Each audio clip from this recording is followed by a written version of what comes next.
ఈ press meet ని ఒక చిన్న కథతో మొదలు పెడదాం మనం.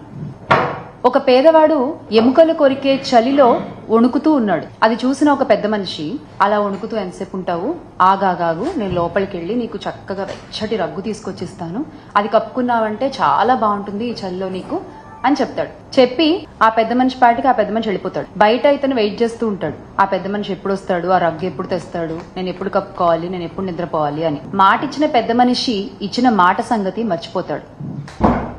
మరుసటి రోజు ఉదయం ఆ మనిషికి ఆ మాట గుర్తొచ్చి బయటకు వచ్చి చూస్తే అప్పటికి ఆ పేదవాడు చనిపోయి ఉంటాడు. అతని చేతిలో ఒక ఉత్తరం ఉంటుంది. అది తీసుకుంటే దాంట్లో ఇలా రాసి ఉంటుంది, అయ్యా, నా శరీరం చలిలో ఉన్నా ఆ చలికి అలవాటు పడిపోయి ఉంది, బతికున్నా నేను అప్పుడు. కానీ మీరు కలిగించిన ఒక ఆశ వల్ల, మీరు చెయ్యలేనటువంటి ఒక మాటని మీరు చెప్పడం వల్ల, ఆ ఆశతో నా శరీరం ఆ చలికి తట్టుకునే శక్తిని కోల్పోయి అలా చచ్చిపోయి ఉన్నాను.